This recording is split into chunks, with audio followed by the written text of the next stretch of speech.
May 24, 1941, 5:52 a.m. The Denmark Strait. The ocean was not a body of water, but a bruised landscape of slate-gray swells and freezing mist, the temperature hovering just above the point where salt water turns to slush. On the compass platform of HMS Hood, the wind cut through the heaviest duffel coats, stinging eyes already red-rimmed from sleeplessness. Vice Admiral Lancelot Holland, a man of precise habits and few words, stood with his binoculars, trained on the ghost-like shapes emerging from the squall on the starboard bow. At a distance of 17 miles, they looked less like ships and more like dark smudges of intent painted against the Arctic horizon. But Holland knew exactly what they were. The lead ship was the heavy cruiser Prinz Eugene. Behind her, massive, terrifyingly modern, and menacingly beautiful, was the battleship Bismarck. This was the moment the Royal Navy had dreaded and prepared for since the war began.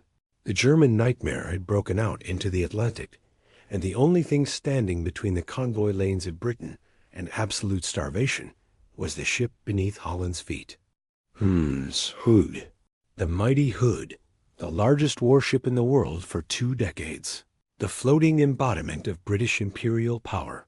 A vessel so famous that her name was shorthand for invincibility in households from London to Singapore. But inside the steel skin of the legend, the reality was far more fragile.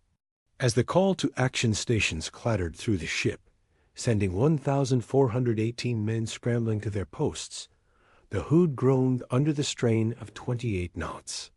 She was wet, incredibly wet.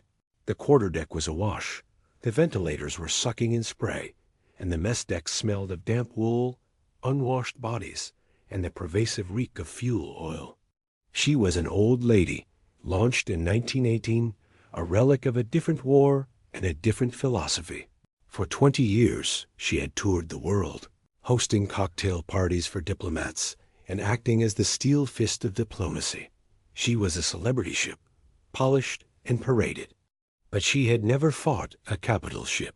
She had never tested her armor against 15-inch shells fired by modern German fire control systems. And as Admiral Holland ordered a turn to port, attempting to close the distance rapidly, he was driven by a terrifying mathematical calculation that he could share with no one.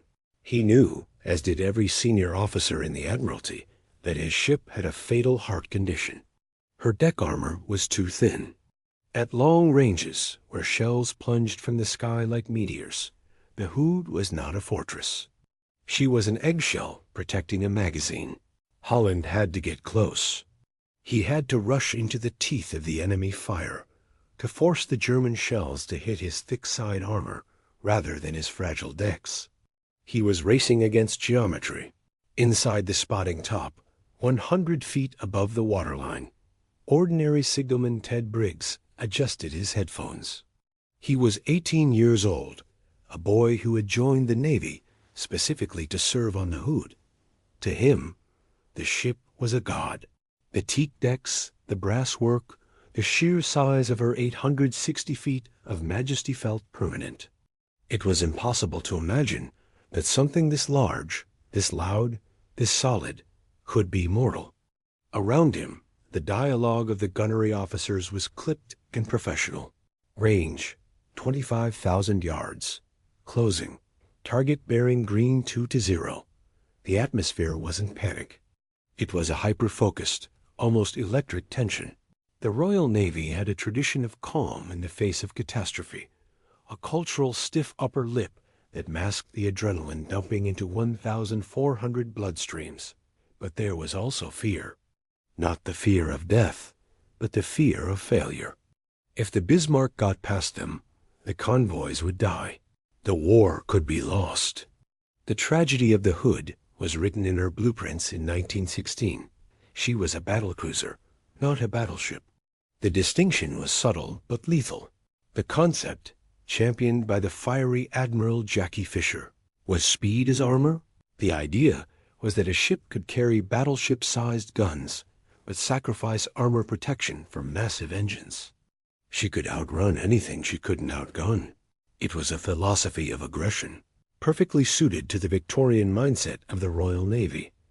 And in 1920, when Hood was commissioned, it seemed to work. She was fast over 30 knots, and she carried 8 15-inch guns that could smash any target afloat. But naval technology had moved on. The Bismarck was a fast battleship, a hybrid that combined the Hood's speed with armor protection that made the British ship look like a tin can. The Germans had built a tank. The British were driving a sports car, and they were driving it into a demolition derby. As the range ticked down 24,000 yards, 23,000 yards, the silence on the bridge was broken only by the hum of the fire control computers and the wind. Holland watched the Germans. They held their fire. The discipline of the Kriegsmarine was evident. They were waiting for the solution to lock. They were waiting for the Hood to commit. Holland made a critical error in these opening moments, one that historians would debate for decades. He mistook the Prinz Eugen for the Bismarck. The German ships had similar silhouettes, and the cruiser was leading. He ordered his gunners to target the lead ship. In the gun director tower, the officers realized the mistake, but the orders had been given. Precious seconds were lost clarifying the target. It was a fumble in the opening play of the Super Bowl. Then, at 5:55 a.m., the horizon erupted. The Hood fired first. The sound of a 15-inch salvo is not just a noise. It is a physical assault. The 4 forward guns roared, sending 4 tons of steel and high explosive screaming toward the enemy. The ship shuddered, a massive structural recoil that knocked dust from the overheads and rattled the teeth of men deep in the engine rooms. Brown cordite smoke, acrid and blinding, whipped back over the bridge, momentarily obscuring the view. "Shot out," the spotter called. Seconds later, waterspouts rose around the Prinz Eugen. Misses, but close. Almost immediately, the Germans replied. The Prinz Eugen, with her rapid-firing 8-inch guns, found the range instantly. She was a sniper. Her first salvo straddled the Hood. Her second salvo hit. These weren't the ship-killing shells of the Bismarck, but they were high-explosive incendiaries. A shell struck the boat deck, amidships near the ready-use ammunition lockers for the anti-aircraft rockets. It started a fire, a bad fire. To the men on the bridge of the Bismarck, seeing the Hood through high-powered optics, it looked as if the British giant was bleeding light. A flicker of orange flame licked up from the boat deck, fed by the unrotated projectile rocket ammunition cooking off. It wasn't a fatal wound, but it was a marker. It told the German gunners, here is the target. Here is the range. Then the Bismarck spoke. Her 15-inch guns, the same caliber as Hood's, but newer, with higher velocity and better ballistics, fired a ripple salvo. The sound would have arrived seconds after the shells. The psychological impact on the Hood's crew of seeing the flashes on the horizon was devastating. They knew the flight time was roughly 50 to 60 seconds. For a minute, they had to wait, knowing that 3,600-pound armor-piercing shells were arching through the stratosphere, reaching an apex of several miles, and then descending. And because the range was still long around 16,000 yards, those shells were coming down steeply. They were plunging. They were aimed exactly at the Hood's weakness, her horizontal decks. On the Hood's boat deck, the fire was spreading. Damage control parties were running toward the blaze, dragging hoses. Ordinary Seaman Bill Tilburn, stationed at a 4-inch gun mount, watched the fire with a sense of detachment. It seemed manageable. It was just a fire. The ship was huge. A fire on the boat deck couldn't hurt the vitals, surely. But Tilburn didn't know about the physics of flash protection. He didn't know that the ventilation trunks, the hoists, and the sheer openness of the older ship's design created pathways for flame that modern designers had eliminated. The Hood was a honeycombed structure, a potential disaster. Admiral Holland remained impassive. "Turn 2 points to port," he ordered. This was the A-arc turn, designed to bring the rear turret X and Y, to bear on the enemy. Until now, Hood had been fighting with one hand tied behind her back, using only her forward guns to minimize her profile. Now she was opening up, presenting her full broadside to bring maximum firepower to bear. It was an offensive move, but it exposed her full length to the German gunners. It was 6 a.m. The turn began. The great ship leaned into the rudder. The rear turrets rotated, their massive barrels seeking the Bismarck. At that precise second, the Bismarck's fifth salvo arrived. The shell that killed the HMS Hood did not strike the side of the ship. It didn't smash against the thick 12-inch belt armor that protected the waterline. It fell from the sky. It struck the ship near the mainmast, plunging through the thin steel of the boat deck as if it were paper. It continued down, smashing through the protective deck, which was designed to stop splinters, not capital ship shells. It penetrated deep into the bowels of the ship, into the dark, silent spaces where the 4-inch anti-aircraft magazine was located. What happened next occurred in a time frame smaller than the human reaction time. The German shell exploded inside the 4-inch magazine. The heat and pressure from this detonation didn't just vent outward. They vented inward. They breached the bulkhead separating the 4-inch magazine from the 15-inch. Magazine, the main powder room for the rear turrets. Stored there were roughly 100 tons of cordite. Cordite is a propellant, not a high explosive, but when confined and subjected to extreme heat and pressure, it behaves with apocalyptic violence.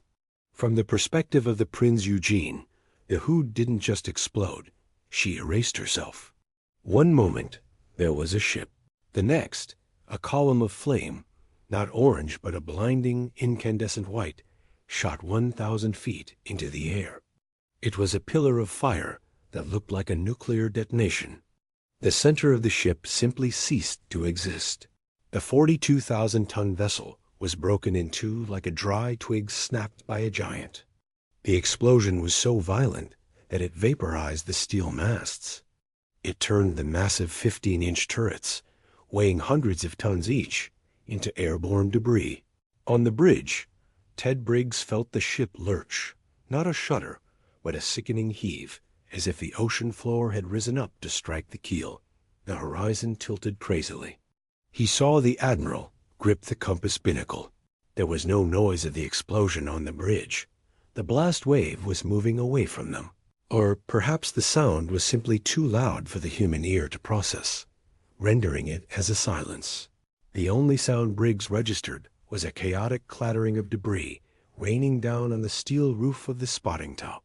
Then, the voice of the officer of the watch, cool and terrifyingly calm. "The compass is gone, sir." Admiral Holland, the man who had tried to close the range, who had tried to beat the geometry, looked at the dial. It was spinning uselessly. He looked out the window. The bow of his ship, the massive, flared bow that was the symbol of the Royal Navy, was rising out of the water.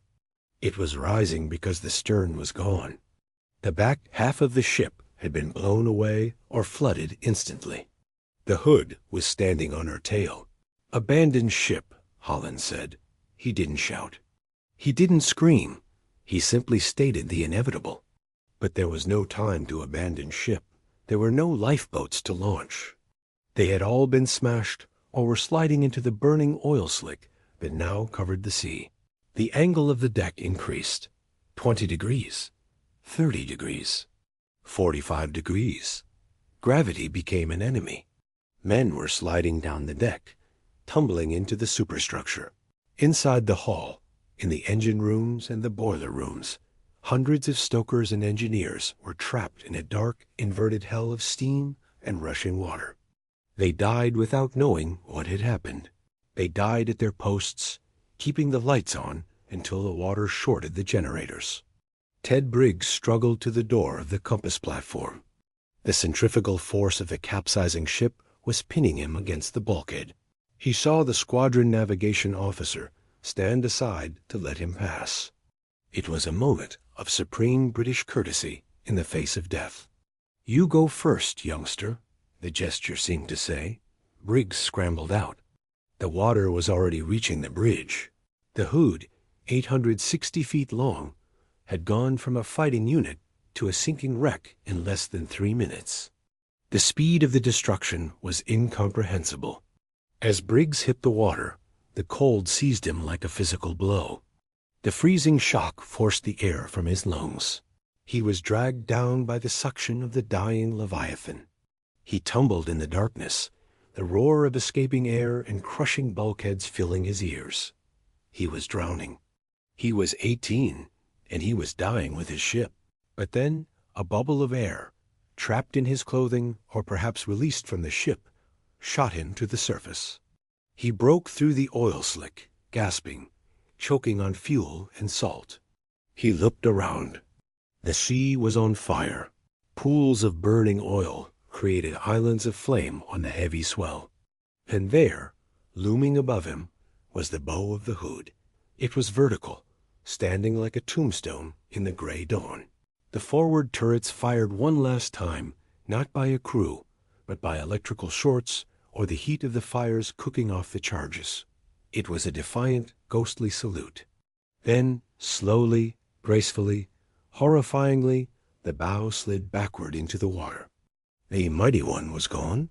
The silence that returned to the Denmark Strait was heavier than the noise of the battle. It was a vacuum. 3 minutes ago, there had been a floating city of 1,418 souls. Now there was just smoke, debris, and an oil slick. The Prince of Wales, the battleship that had been sailing with the Hood, had to swerve violently to avoid hitting the wreckage. Her crew watched in stunned horror. They had just seen the symbol of their service, the invincible sister, disintegrated. In the water, Ted Briggs paddled through the sludge. He found a small raft.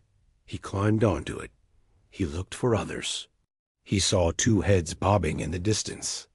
Midshipman William Dundas and able seaman Bob Tilburn. Three men. Out of 1,418. The ratio was a statistical impossibility. It was a massacre. The entire command structure, the admiral, the captain, the gunnery experts, the stokers, the cooks, the boys all gone. The loss of the Hood was not just a naval defeat. It was a national trauma. When the news reached London, the Admiralty hesitated to release it. The Prime Minister, Winston Churchill, was informed. He sank into his chair, physically deflated. The Hood wasn't just a ship. She was the assurance that Britain was safe. If the Hood could die so easily, so quickly, what did that mean for the survival of the island? The news hit the British public like the death of a monarch. People wept in the streets. Strangers hugged each other in bus queues. The mighty Hood had been vaporized by a single lucky shot, but was it luck? This is the question that haunts the story of the Hood. Was it a freak accident, a 1-in-a-million trajectory that found the tiny chink in the armor? Or was it the inevitable result of a design philosophy that prioritizes speed over survival? The inquiry that followed would be secret, hasty, and desperate to find a reason that didn't indict the entire Royal Navy Design Board. They would blame the lucky shot. They would blame the golden BB. But deep down, the naval architects knew. They had sent a battlecruiser to do a battleship's job. They had sent a ship with 1918 armor to fight a ship with 1940 fire control. They had gambled with the lives of 1,400 men, and the house had won. The sinking of the Hood is often compared to the Titanic, but the violence of the Hood's end puts it in a different category.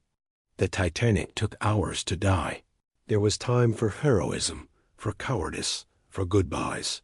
The Hood offered no such grace. It was instantaneous annihilation. 1 minute you are drinking cocoa in the mess. The next you are vaporized. The speed of the transition from life to death for those 1,415 men is the true horror of the event. There was no suffering for most, perhaps, but there was also no chance. They were erased by a failure of engineering and a failure of imagination. We have witnessed the death of the giant. We have seen the hubris of the speed as armor concept, exposed by the brutal reality of plunging fire. We have stood on the bridge with Admiral Holland as he realized his gamble failed. We have felt the cold water with Ted Briggs. But the story of the Hood doesn't end with the explosion. The explosion is the beginning of the mystery. Why did she blow up so catastrophically? Why were there only 3 survivors? And how did the Royal Navy turn this devastating loss into a cold, vengeful fury that would hunt down the Bismarck? The death of the Hood triggered the greatest pursuit in naval history. The order went out from the Admiralty, an order that vibrated with grief and rage. Sink the Bismarck. The sinking of the Hood was the inciting incident for a tragedy that would claim thousands more lives before the week was out.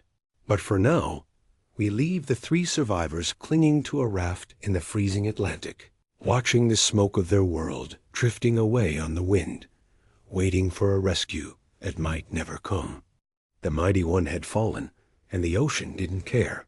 The silence that followed the vaporization of HMS Hood was not a peace. It was a sensory vacuum. For the 3 men clinging to the small, cork-lined rafts in the center of the oil slick, the world had shrunk to a few square feet of freezing rubber and the taste of fuel. The battle had moved on. The Prinz Eugene and the Bismarck, having delivered their death blow, were already disappearing into the mist, their guns silent, their mission accomplished. They left behind a seascape that looked like a scene from the apocalypse. The water was covered in a thick, viscous layer of bunker oil, black and clinging, which smoothed out the waves but burned the eyes and throat. Debris rained down for minutes, fragments of teak decking, shattered lifeboats, unexploded anti-aircraft shells, and the unrecognizable detritus of 1,400 lives. It pattered against the water like a heavy, unnatural hail. Ted Briggs, bobbing in the freezing slush, struggled to comprehend the scale of the solitude. Minutes earlier, he had been part of a crew the size of a small town. Now, there was just the heaving gray ocean and 2 other faces. Midshipman William Dundas, who had been on the compass platform with him, was dazed but alive.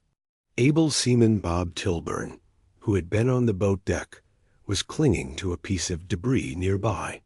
They were the only biology left in a sector of physics that had gone terribly wrong. The cold began to work on them immediately. The waters of the Denmark Strait in May are lethal, stripping body heat in minutes. The oil actually helped, providing a grim layer of insulation, but it also threatened to suffocate them. They sang "Roll Out the Barrel" to keep their spirits up, their voices cracking and tiny against the immensity of the Atlantic. It was a surreal, desperate act of defiance, 3 half-frozen sailors singing a pub song in a graveyard. A few miles away, on the bridge of HMS Prince of Wales, Captain John Leach was grappling with a nightmare scenario. His ship, a brand-new King George, the 5th-class battleship, was suffering from teething troubles. Her guns were jamming. Her radar was glitching, and she had just watched her flagship disintegrate. The Prince of Wales had to maneuver violently to avoid plowing through the cloud of smoke and wreckage where Hood had been. As she passed the spot, the crew looked down from the rails. They expected to see hundreds of men in the water, a flotilla of survivors. They saw nothing but the slick and the smoke. The shock on the Prince of Wales was physical. Men vomited at their stations. Hardened petty officers wept openly. The psychological anchor of the Royal Navy had been cut. Captain Leach made the hardest decision of his career. He ordered smoke to be made and turned away. He broke contact. To some, this looked like cowardice leaving the field of battle. To historians and tacticians, it was the only sane move. Facing the Bismarck and Prinz Eugene alone, with a malfunctioning ship and a demoralized crew, was suicide. Leach saved his ship to fight another day, but the retreat added a bitter aftertaste to the morning's horror. The Royal Navy did not run. But on May 24, 1941, it had no choice. The telegram that reached the Admiralty in London was brief, brutal, and devoid of euphemism. HMS Hood blown up. The duty officers stared at the slip of paper. It seemed like a transmission error. Ships were sunk, damaged, or lost. They were not blown up. The phrase implied a violence that didn't fit with the stately image of the battlecruiser. When the news was relayed to the War Cabinet, Winston Churchill, a man who lived and breathed naval history, was visibly shaken. The Hood was his favorite ship. She was the embodiment of the naval power he wielded. To lose her was bad. To lose her instantly, with all hands, was a catastrophe that struck at the very heart of British morale. The Admiralty clamped down on the details immediately. The communiqué released to the BBC was stark. The Board of Admiralty regrets to announce that during an action with the German battleship Bismarck, HMS Hood received an unlucky hit in a magazine and blew up. The phrase unlucky hit was carefully chosen. It suggested chance. It suggested that the German ship wasn't superior, just fortunate. It was a necessary lie to maintain public confidence, but inside the design bureaus of the Royal Navy, there was no talk of luck. There was only the cold realization that the Hood problem, the thin deck armor known about since 1920, had finally come due. As the morning wore on, the destroyer HMS Electra, racing to the scene of the battle, arrived at the coordinates. The crew of the Electra lined the rails, holding heaving lines and scrambling nets, preparing to pull hundreds of men from the water. They found the oil slick easily enough. It was miles wide. They moved slowly through the wreckage, the silence of the crew matching the silence of the sea. They found a boot. They found a photograph of a smiling girl. They found a cricket bat, and then they found the raft. 3, the lookout called. 3 survivors. The captain of the Electra asked, "Is that all?" "That's all, sir." Briggs, Dundas, and Tilburn were hauled aboard, shivering violently, coated in oil, looking like statues carved from obsidian. They were wrapped in blankets and given rum. They couldn't speak. The trauma of the decompression from the everyday routine of the ship to the freezing water was too immense. They were the only witnesses to the death of the giant, but they couldn't explain it. They had seen the fire, felt the tilt, and then the water. The explosion itself was a gap in their memory, a moment where the brain simply refused to record the sensory overload. With the survivors safe, the mood in the Royal Navy shifted instantly from grief to a cold, predatory rage. Admiral Sir John Tovey, Commander-in-Chief of the Home Fleet, issued orders that mobilized every available warship in the Atlantic. The aircraft carrier Ark Royal was ordered north from Gibraltar. The battleship Rodney was pulled off convoy duty. The cruisers, the destroyers, anything that could float and fire a gun was turned toward the last known position of the Bismarck. The order sink the Bismarck was not just a tactical directive, it was a blood oath. The Navy took the loss of the Hood personally. It wasn't just a ship, it was a family member. And the German ship that had killed her was now the most hunted object on the planet. But while the ships hunted, the engineers began the autopsy. How could a 42,000-ton ship vanish in 3 minutes? The investigation began even before the debris had sunk. The unlucky hit theory was for the public. The naval architects knew the truth lay in the cordite. The Hood carried hundreds of tons of propellant. Unlike high explosives, which detonate, cordite burns. But it burns at a rate determined by pressure. In the open air, a stick of cordite burns like a flare. Inside a closed steel box, a magazine, it burns exponentially faster. As the pressure rises, the burn rate rises. It becomes a runaway reaction. The fatal flaw of the Hood was not just the thin armor on her decks, it was the layout of her magazines. In modern ships like the Bismarck, the magazines were subdivided, armored individually, and separated by void spaces. In the Hood, designed in 1916, the magazines were vast, cavernous rooms stacked with silk bags of cordite. The flash protection, the mechanical shutters and doors designed to stop a fire from traveling, was primitive. When the German shell penetrated the 4-inch magazine and detonated, it didn't just blow up the anti-aircraft ammo. The heat and the shock waves smashed through the bulkhead into the adjacent 15-inch magazine. It was a chain reaction. The 4-inch magazine acted as the detonator. The 15-inch magazine was the main charge. When the main magazine ignited, it produced a gas bubble of such colossal pressure that the steel structure of the ship couldn't contain it. The hull plating didn't just rip. It vaporized. The expansion of gas broke the ship's back, snapping the keel girder. The pillar of fire seen by the Germans was the venting of this gas. The ship was essentially hollowed out by a bubble of superheated gas that was hotter than the surface of the sun. The crew didn't drown. The crew in the aft section was incinerated before the water ever touched them. The haunting aspect of the disaster was the speed. In naval disasters like the Titanic or the Lusitania, there is a narrative of sinking. There is a process. In the Hood, there was only existence, and then non-existence. The 1,415 men who died were erased from history in the time it takes to draw a breath. This speed denied them the dignity of a struggle. It denied them the chance to be heroes in the traditional sense. They were simply biological components of a machine that failed catastrophically. Among the lost were not just sailors. There were the NAAFI canteen staff, civilians who ran the ship shop and served tea. There were the Polish midshipmen, training with the Royal Navy after their own country had fallen. There were the boy seamen, 15 and 16-year-olds who were technically too young for frontline service, but were allowed to serve on safe big ships.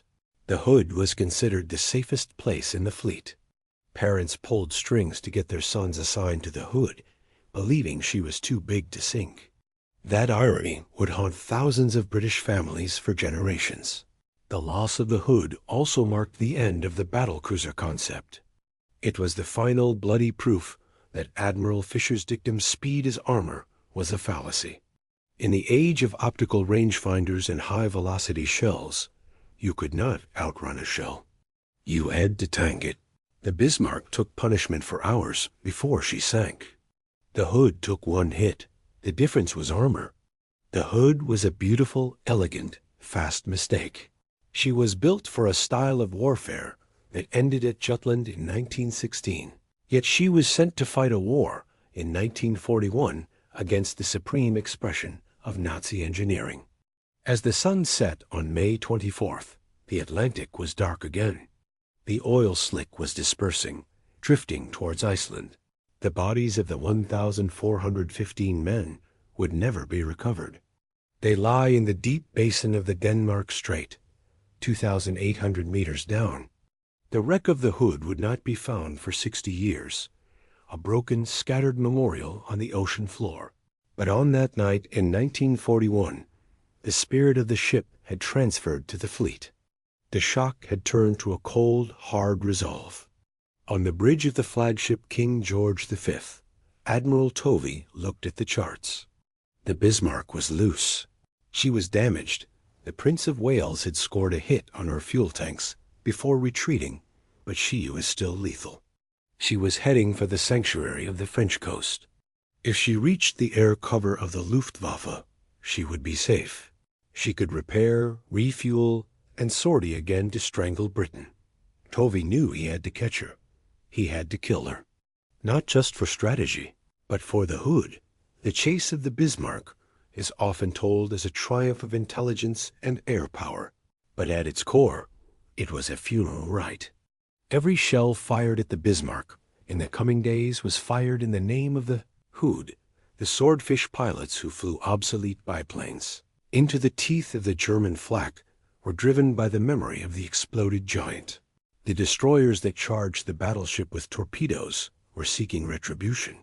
The Royal Navy is an institution built on tradition, and the strongest tradition is that you do not kill the flagship without paying the price. The survivors, Briggs, Dundas, and Tilburn, were taken to Iceland. They were hospitalized, treated for exposure and shock. They were debriefed by intelligence officers who were desperate for details. Did you see the shell hit? Where was the fire? Did the magazine go up immediately? Their testimony was fragmented. They remembered the small things, the sound of the wireless playing, the taste of the cocoa, the look on the admiral's face. They couldn't explain the physics. They were the ghosts who came back, carrying the burden of being the anomalies. Why them? Why did the explosion spare the compass platform and the boat deck just long enough for them to jump, while it pulverized the rest of the ship? It was a survivor's guilt that would last a lifetime. Ted Briggs, the youngest, would live to be the last survivor, carrying the memory of the Hood into the 21st century, a living link to the moment the Invincible died. Back in London, the Admiralty began to spin the narrative. The lucky shot became the official story. It was comforting. It meant that British engineering wasn't inferior, just unlucky. It meant the Bismarck wasn't a supership, just a fortunate one. But in the quiet offices of the Director of Naval Construction, plans were already being drawn up. The other ships, the Renown, the Repulse, were looked at with new eyes. They were stripped of flammable materials. Extra armor was welded over magazines. The lesson was learned in blood, but it was learned too late for the crew of the Hood. The psychological impact on the German crew of the Bismarck was equally profound, though different. They had cheered when the Hood blew up. It was a moment of supreme triumph. They had destroyed the legend. But as the hours wore on, a sense of foreboding settled over the German ship. They knew the British. They knew that by sinking the Hood, they had kicked a hornet's nest. They weren't fighting a navy anymore. They were fighting a vendetta. Admiral Lutjens, commanding the Bismarck, sent a message to Berlin. Hood sunk. We are being pursued. He knew. He could feel the net tightening. The victory was too big. It demanded a balance. The story of Block 2 is the story of the void, the sudden, terrifying absence of something that was supposed to be eternal. It is the story of 3 men in a raft, realizing they are the only ones left. It is the story of a navy realizing its champion has a glass jaw. And it is the start of the retribution. The Atlantic Ocean, usually a vast, indifferent wilderness, had become a gladiatorial arena. The Bismarck had won the first round with a knockout punch that shook the world. But the fight wasn't over. The Royal Navy was coming, and they were bringing everything. The tragedy of the Hood had set the stage for the most dramatic sea chase in history, a chase fueled by the burning memory of the 1,415 men who were vaporized in a flash of cordite and hubris. As the hunt began, the ghost of the Hood seemed to hover over the fleet. The signal lamps blinked from ship to ship. Remember the Hood. It was a rallying cry. It was a threat. And as the British ships smashed through the heavy seas, straining their engines to the breaking point, the spirit of the lost battlecruiser drove them on. The mighty one was dead, but her death had unleashed a fury that nothing, not even the strongest battleship in Europe, could withstand. The reckoning was coming. If you want to explore the engineering secrets behind history's greatest naval disasters and understand the precise moment when technology failed humanity, make sure to subscribe to Maritime Tailies. Click the bell icon so you never miss a deep dive into the archives of the deep. We don't just recount the history. We inspect the wreckage. May 25th, 1941. The North Atlantic. The shock of the Hood's destruction had radiated outward from the Denmark Strait like a tsunami, hitting the British Admiralty in London with the force of a physical blow. In the concrete bunker of the Citadel, the mood was not one of panic, but of a cold, suffocating fury. Sir Dudley Pound, the first Sea Lord, looked at the map of the Atlantic. The pin marking the Hood was gone. The pin marking the Bismarck was moving south. The implications were terrifying. If the German battleship escaped the dragnet, she would disappear into the vastness of the convoy routes. She could decapitate the supply lines that kept Britain alive. The sinking of the Hood was a tragedy. The escape of the Bismarck would be a death sentence for the nation. Winston Churchill, pacing the room with his cigar, growled the order that would become legend. Sink the Bismarck. It wasn't a suggestion. It was a directive that overrode every other strategic concern in the war. Convoy escorts were stripped. The battleship Rodney, steaming to America for a desperate engine refit with crates of spare parts lashed to her decks, was ordered to turn around. She was old, slow, and falling apart, but she carried 16-inch guns, the only weapons in the fleet capable of matching the German giant. The aircraft carrier Ark Royal was summoned from Gibraltar, thousands of miles to the south, ordered to steam at full speed into a gale that was bending her flight deck. The entire oceanic power of the British Empire was pivoting to focus on a single point of latitude and longitude. But while the admirals moved ships on a map, the naval architects were staring at blueprints, trying to understand the physics of the nightmare. How did a ship built to rule the waves vanish in 180 seconds? The lucky shot narrative was already taking hold in the press, but in the quiet, smoke-filled rooms of the Director of Naval Construction, the engineers knew the uncomfortable truth. The Hood died because she was fighting the wrong war. To understand the autopsy of the disaster, you have to look at the trajectory of the German shell. At 16,000 yards, the Bismarck's 15-inch guns were firing at a high angle of elevation. The shells didn't travel in a straight line. They traveled in a parabola. They climbed high into the thin air of the stratosphere, and then fell towards the target. When a shell falls from that height, it doesn't strike the thick, vertical armor belt on the side of the ship, the 12-inch steel wall designed to stop flat trajectory fire. It strikes the horizontal decks.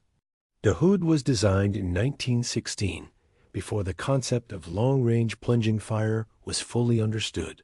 Her deck armor was distributed in layers, a complex sandwich of steel intended to fuse primitive shells.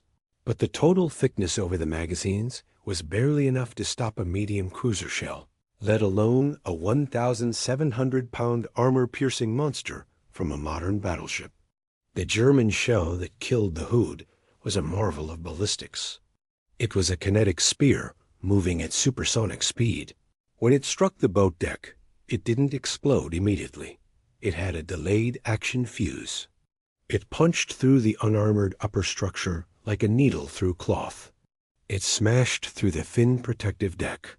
It kept going, guided by the terrifying logic of momentum, until it reached the deep vitals of the ship. It likely penetrated the 4-inch anti-aircraft magazine first. This is where the design of the Hood became a death trap. In a modern ship, the magazines were bunkers. In the Hood, they were warehouses. The 4-inch magazine was packed with high explosive shells and propellant for the anti-aircraft guns. When the German shell detonated, it turned this room into a bomb. But the disaster was the proximity. The bulkhead separating the 4-inch magazine from the 15-inch main magazine. The room holding the massive cordite charges for the main guns was not designed to withstand a magazine detonation next door. A shockwave shattered the bulkhead. The flash of the explosion, a tongue of fire hotter than a welding torch, leaped into the main magazine. Inside the 15-inch magazine, tons of cordite N, the Royal Navy's propellant, sat in silk bags. Cordite is volatile. It is stable enough to be handled, but when exposed to a flash in high pressure, it doesn't just burn. It deflagrates. The entire magazine ignited in a millisecond. The gas expansion was instantaneous. The pressure spike would have been measured in tons per square inch. The ship didn't stand a chance. The hull plating blew out. The keel snapped. The massive turret structure above, weighing as much as a destroyer, was tossed into the air on a cushion of fire.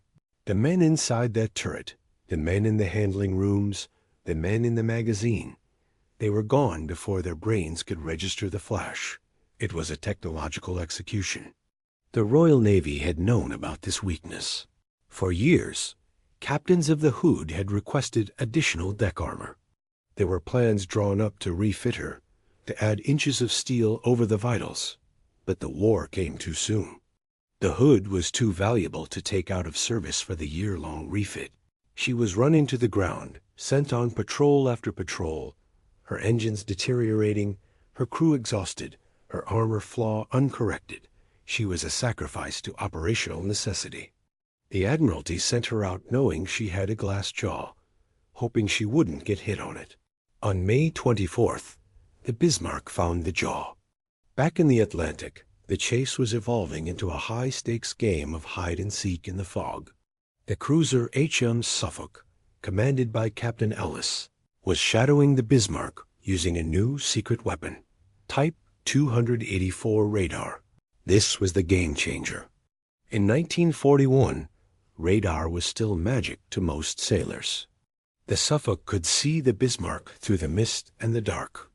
She stayed in the German ship's blind spot, sending continuous position updates to London. Ping ... ping ... ping. The electronic pulse was the tether that connected the hunter to the hunted. On the bridge of the Bismarck, the mood was schizophrenic. They had just won a spectacular victory. They had sunk the pride of the Royal Navy. The crew was euphoric, believing they were invincible. But Admiral Lutyens was a realist. He looked at the fuel gauges. The Prince of Wales, before fleeing, had scored a hit. It wasn't a fatal blow, but it was a strategic one. A 14-inch shell had passed through the Bismarck's bow, severing a fuel line to the forward tanks and allowing seawater to contaminate the oil. The Bismarck was bleeding fuel. She was leaving a slick behind her, and more importantly, she was losing range. Lutyens realized he couldn't complete his mission to raid the Atlantic convoys. He didn't have the gas. He had to run for port. He had a choice: return to Norway or make a dash for France. Norway was closer, but the British fleet was between him and the North Sea. France was further, but it offered the protection of the heavy Luftwaffe air cover and the massive dry docks at St. Nazaire. Lutyens chose France. He ordered a turn to the south-southeast. It was a decision that would seal his fate, but at the time, it seemed the only logical option. He didn't know that every ship in the Royal Navy was converging on his predicted path like wolves scenting blood. The chase was not just about ships. It was about endurance. Down in the boiler rooms of the pursuing British vessels, the stokers were performing superhuman feats. The battleship Rodney, which was practically a floating wreck, was pushing her engines beyond their design limits. Her boilers were leaking. Her condensers were failing. The chief engineer reported that if they kept this speed up, the engines might simply explode. The captain's reply was curt: keep pushing. The memory of the Hood was driving the pistons. Men worked in temperatures of 120 degrees, fainting from heat exhaustion, dragged out to the cool air of the deck, revived with water, and sent back down. They were fueling the Vengeance engine, but the British had a problem. The Bismarck was faster. Even with her damage, she was outpacing the heavy battleships chasing her. The geometry of the pursuit was unforgiving. Unless something slowed the German giant down, she would reach the umbrella of the German Air Force within 24 hours. Once she was under the protection of the Luftwaffe bombers based in France, the Royal Navy would have to back off. The hunters would become the hunted. They needed a way to cripple her. Enter the Fleet Air Arm. The aircraft carrier Victorious, a new ship with an inexperienced air group, was close enough to launch a strike. The weapon of choice was the Fairey Swordfish. To the modern eye, the Swordfish looks like a joke, a biplane. Open cockpit, fabric-covered wings, fixed landing gear. It looked like something the Red Baron would have flown. It had a top speed of roughly 140 miles per hour slower than a German luxury car on the Autobahn. But the string bag, as the crews called it, had virtues that modern aircraft lacked. It was rugged. It could fly in weather that grounded everything else. And it carried an 18-inch torpedo that could break a ship's back. The strike launched from the Victorious was a desperate affair. 9 swordfish taking off into a gale, flying into the twilight. The pilots were young, some with barely any night flying experience. They found the Bismarck on radar. They descended through the clouds, the wind tearing at the fabric of their wings. The anti-aircraft fire from the Bismarck was intense. The German ship was a porcupine of guns, firing everything from 15-inch main batteries into the water to create splashes, to 20mm cannon fire that filled the air with tracers. But the swordfish had an accidental advantage. They were too slow. The German anti-aircraft fire control computers were designed to track modern monoplanes flying at 300 miles per hour.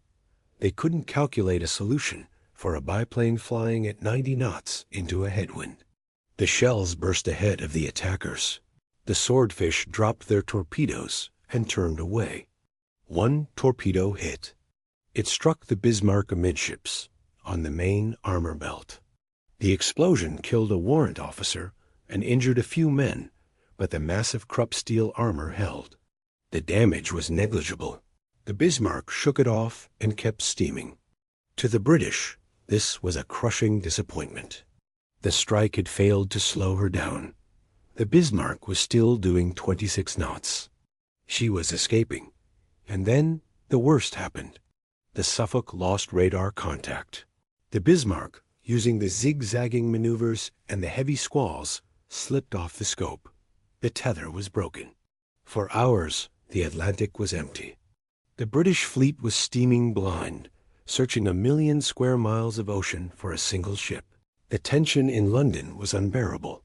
They had lost her. The baby killer, as the press now called the Bismarck, was going to get away. On board the Bismarck, the mood shifted to cautious optimism. They knew they had shaken the shadow.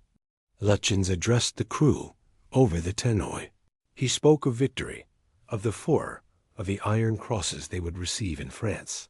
But the crew was exhausted. They had been at battle stations for days. The ship was vibrating with the strain of high speed. And unknown to them, the fuel situation was becoming critical. The hit from the Prince of Wales had forced them to reduce speed slightly to conserve oil. They were running on fumes and adrenaline. Then, a mistake. A simple human error that changed history. Admiral Lutyens, believing he was still being tracked by British radar, which he wasn't, broke radio silence.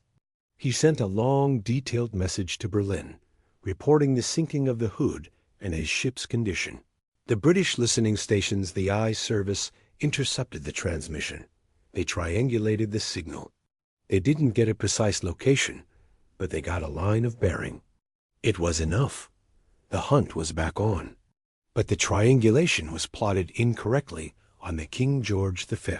For several hours, the British fleet steamed in the wrong direction, heading north while the Bismarck headed southeast. It was a comedy of errors played out with battleships. It wasn't until a junior officer recalculated the math that the mistake was realized. The fleet turned, but they had lost precious time. The Bismarck was now far ahead, close to the safety of French air cover. It came down to Force H. The aircraft carrier Ark Royal, steaming up from Gibraltar, was the last line of defense. She was the goalkeeper. If the Bismarck got past the Ark Royal, the game was over. The Ark carried swordfish too. But the weather was worsening. The Atlantic was heaving with 40-foot waves. The flight deck of the carrier was pitching and rolling like a seesaw. Launching aircraft in these conditions was technically impossible. But the Royal Navy doesn't recognize the impossible when the honor of the fleet is at stake. May 26th, the Ark Royal launched her swordfish. 15 biplanes carrying the hopes of the Empire. They found a ship in the mist. They dived. They attacked. They dropped their torpedoes. It was a textbook attack, except for one detail. It wasn't the Bismarck. It was the HMS Sheffield, a British cruiser that had been shadowing the German battleship. The pilots had attacked their own ship. In a miracle of luck, the Sheffield's captain recognized the swordfish, and ordered hard a port, full speed. The torpedoes, equipped with magnetic detonators, exploded prematurely in the wake or mist. The Sheffield wasn't hit. The swordfish pilots, realizing their horror, climbed away. They returned to the Ark Royal in shame. It was a disaster. They had wasted their shot. They had nearly sunk a friend. The Bismarck was getting closer to France. There was time for one last strike, one final roll of the dice before darkness fell. The torpedoes were reloaded. The magnetic detonators, which had proved faulty, were swapped for contact detonators. The pilots, exhausted and shaken, climbed back into their open cockpits. The weather was now atrocious. The stern of the Ark Royal was rising and falling 60 feet in the swell. To take off, the pilots had to time their run, so they left the deck as it was rising, throwing them into the air. If they mistimed it, they would plunge into the sea and be run over by the carrier. They launched .15 Swordfish. They flew into the storm. The cloud base was at 700 feet. Rain lashed their faces. They found the Bismarck just before sunset. The German ship opened up with everything she had. The sky was a wall of flak. But the string bags pressed on. They were flying so low, their wheels were skimming the wave tops. They were the cavalry charging the tank. One torpedo hit the armor, belt useless. Another hit the beam, minor damage. But the third torpedo ... The third torpedo was guided by the ghosts of the Hood. It didn't hit the armor. It hit the stern. It struck the Bismarck's steering gear compartment. The explosion was devastating. It jammed the massive twin rudders 12 degrees to port. The steering mechanism was crushed. The Bismarck, the most powerful battleship in the world, was suddenly uncontrollable. She began to turn in a slow, agonizing circle. She was locked in a turn that took her away from France, away from safety, and directly into the path of the pursuing British battleships. Lutjens felt the ship shudder. He called the engine room. "Can you free the rudder?" The answer was despair. The compartment was flooded. The machinery was wrecked. They tried steering with the engines, varying the speed of the propellers to straighten the ship. It didn't work. The wind and the sea were too strong. The Bismarck was drifting into the slaughterhouse. Lutjens sent a final signal to Berlin. "Ship unmaneuverable. We will fight to the last shell. Long live the Führer." It was the message of a dead man. On the British ships, the news of the hit was received with electric disbelief. A swordfish? A biplane? Had crippled the giant? The irony was thick enough to choke on. The pride of the Kriegsmarine, a technological marvel, had been hamstrung by a canvas-covered antique. But the British didn't celebrate yet. They knew the Bismarck's guns were still working. She was a wounded tiger, and a wounded tiger is the most dangerous thing in the jungle. As night fell on May 26th, the British destroyers moved in. Their job was to harass the Bismarck all night, to keep her crew awake, to fire torpedoes, to keep the tension at breaking point. They were the pack of dogs nipping at the bear's heels before the hunters arrived. The Bismarck fired back, her radar-guided guns blasting into the darkness. But she couldn't escape. She was trapped in her circle. For the survivors of the Hood, still in the hospital in Iceland, there was no news of this. They lay in their beds, listening to the wind, haunted by the faces of their messmates. They didn't know that the retribution was at hand. They didn't know that the Rodney and the King George V were closing in, their magazines loaded with armor-piercing shells, their crews silent and grim. The stage was set for the final act. It would not be a battle. It would be an execution. The Royal Navy wasn't coming to defeat the Bismarck. They were coming to dismantle her. They were coming to erase her from the surface of the ocean, just as she had erased the Hood. The orders were simple. Close range. Fire until she sinks. No mercy. The Mighty One had been avenged tactically, but the blood debt demanded a physical payment. The next morning would bring a spectacle of violence that would appall even the men who inflicted it. The destruction of the Hood had been instant. The destruction of the Bismarck would be slow, brutal, and agonizing. It was the difference between a guillotine and a bludgeon. And as the dawn of May 27th approached, the Atlantic Ocean prepared to swallow another 2,000 men. The physics of the Hood disaster, the thin deck armor, the magazine layout, had dictated her death. Now, the physics of the torpedo hit the jammed rudder. The hydrodynamics of the turn were dictating the Bismarck's.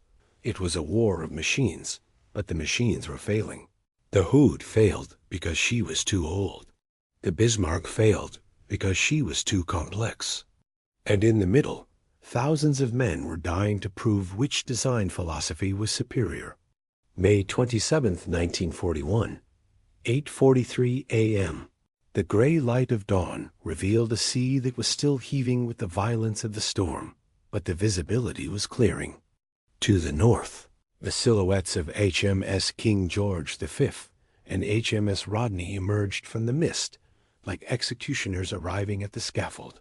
On the horizon, wallowing in the trough of the waves, lay the Bismarck.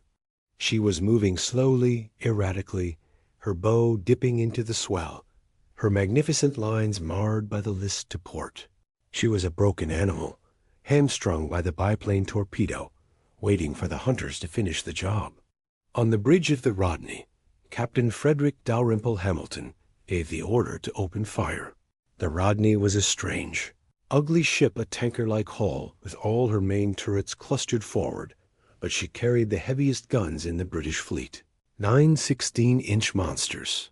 She was the only ship capable of punching through the Bismarck's main belt with the same authority. The Germans had shown the Hood. At 8:47, the Rodney fired. The sound was a thunderclap that signaled the beginning of the end. A minute later, the King George V joined in. The Bismarck returned fire immediately. Her first salvos were accurate, straddling the Rodney, sending geysers of water higher than the British bridge. For a terrifying moment, it seemed the German giant might pull off another miracle. But the engagement was not a duel of equals.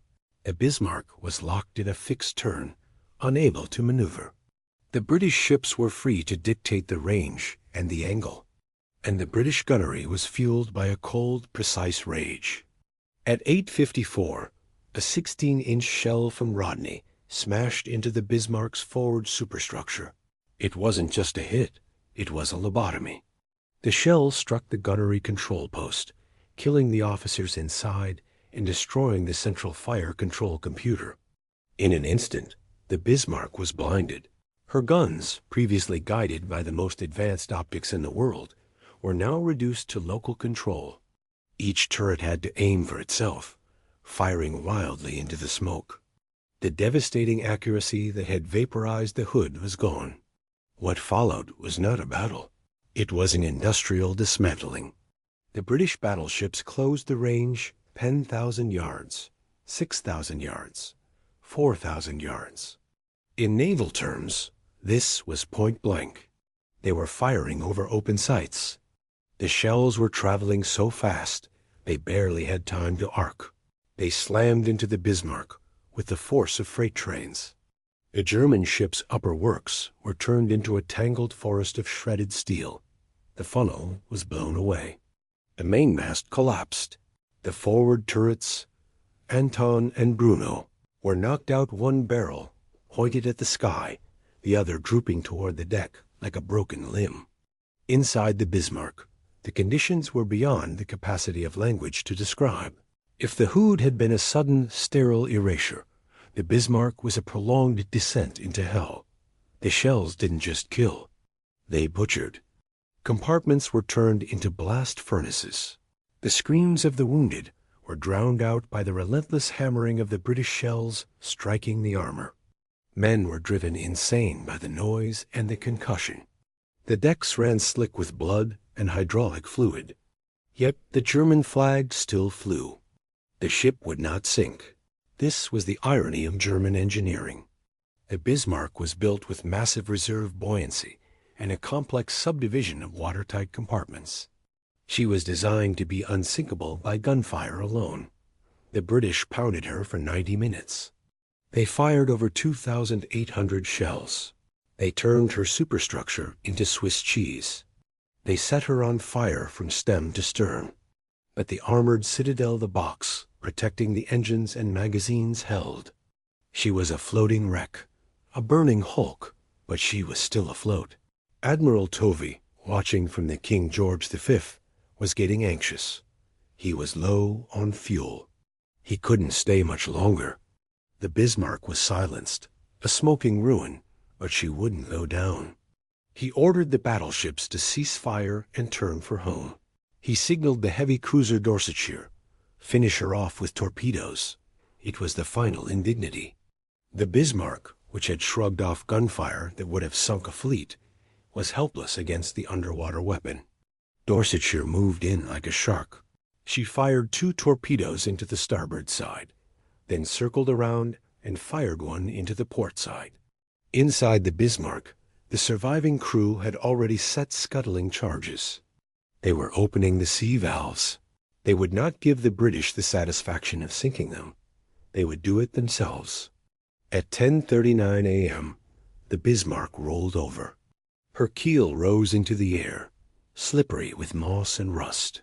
For a moment, she hung there, upside down, a massive steel island. Then, stern first, she slid beneath the waves. The suction was immense. The terror of the Atlantic was gone. The surface of the ocean was now covered in a thick layer of fuel oil and hundreds of bobbing heads. The British ships moved in to rescue the survivors. The Dorsetshire and the destroyer Maori dropped scramble nets. Ropes were thrown. The German sailors, faces blackened by oil, eyes wide with shock, clawed at the hulls of their enemies. "Help us!" they screamed. The British sailors, the same men who had been firing guns an hour ago, with hatred in their hearts, now leaned over the rails, reaching down to pull the Germans from the water. The brotherhood of the sea had reasserted itself. A drowning man is no longer a Nazi. He is just a sailor. They pulled 110 men onto the Dorsetshire. They pulled 25 onto the Maori. Then, a lookout on the Dorsetshire shouted the word that freezes the blood of every mariner: periscope. It might have been a U-boat. It might have been a piece of debris. It didn't matter. The standing orders were clear. Ships carrying crews in U-boat waters must not stop.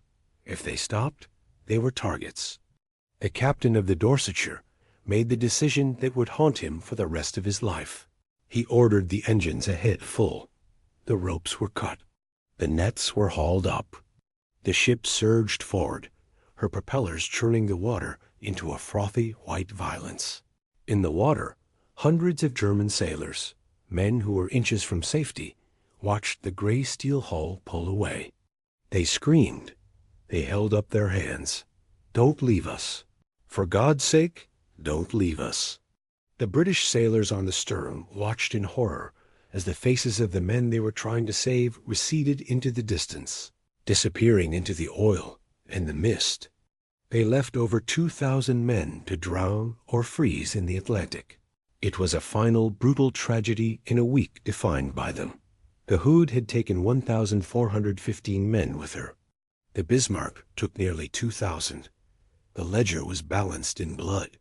The aftermath of the battle changed naval warfare forever. The loss of the Hood was the death knell of the battlecruiser concept. It proved that you cannot compromise on armor. Speed is not protection. Armor is protection. The destruction of the Bismarck proved that the battleship itself was vulnerable. It took the entire Royal Navy to catch her, but it was a single fragile biplane that doomed her. The era of the big gun was ending. The era of air power was beginning. But the mystery of the Hood remained. For decades, naval historians argued. Was it the 4-inch magazine? Was it a shell that went under the belt? In 2001, an expedition led by David Mearns found the wreck of the Hood. She lies in pieces, shattered by the violence of her end. The expedition found the ship's bell, which was recovered and restored. But more importantly, They found the evidence. The rudder was set to port, confirming the turn. The debris field confirmed the magazine detonation. The wreck of the Hood and the wreck of the Bismarck lie 600 miles apart. Two steel skeletons in the darkness of the abyss. They are linked by history, by tragedy, and by the thousands of young men who inhabit them. The Hood is a pile of debris, blasted apart by her own ammunition. The Bismarck sits upright, her hull intact, her guns pointing endlessly at a target she will never hit, battered to death by the vengeance of an empire. The legacy of HMS Hood is not just in the tragedy, but in the warning. She was called the Mighty Hood. She was the pride of the fleet. She was the symbol of an empire that believed it was eternal. But symbols are not made of steel. They are made of ideas. And steel, no matter how thick, has a breaking point.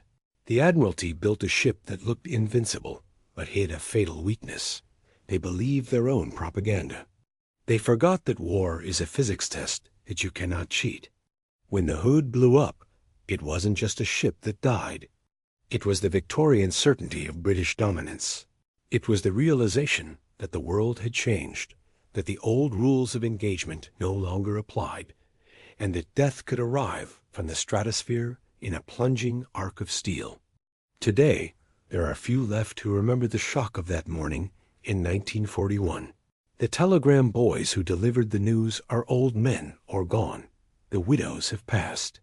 But in the archives of the Royal Navy, the file on the Hood remains open, a lesson in hubris. The story of the Hood and the Bismarck is the ultimate maritime tragedy because it is a story of mirrors. Two giants, the best of their nations, locked in a dance that could only end in mutual destruction. One died instantly, vaporized by a flaw in her design.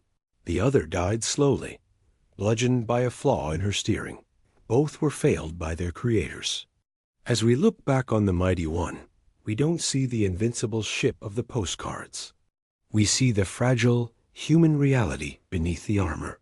We see the 1,415 men, the boys from Liverpool, the officers from Eton, the stokers from Glasgow, who put their faith in the speed as armor theory and paid for it with their lives. We see the empty horizon where a ship used to be. The ocean has no memory. It swallowed the Hood in 3 minutes and the Bismarck in 10 hours, and then the waves rolled on as they have for 1,000,000 years. But we remember. We remember the static spark of the Iowa, and we remember the thin deck armor of the Hood. We remember that every ship is a compromise, and every sailor is a gambler, betting his life on the engineers who drew the blueprints. The Mighty Hood was not mighty enough to defeat the laws of physics. She was a beautiful, flawed tragedy, a glass hammer swinging at a steel wall. And when she shattered, she took the heart of the Royal Navy with her. Thank you for watching this deep dive into the loss of HMS Hood. If this story moved you, if the technical details fascinated you, or if you simply want to honor the memory of the lost, please like this video and share it. And don't forget to subscribe to Maritime Tailies. We are dedicated to keeping these stories alive, to exploring the engineering, the history, and the humanity of the sea. Until next time, fair winds and following seas.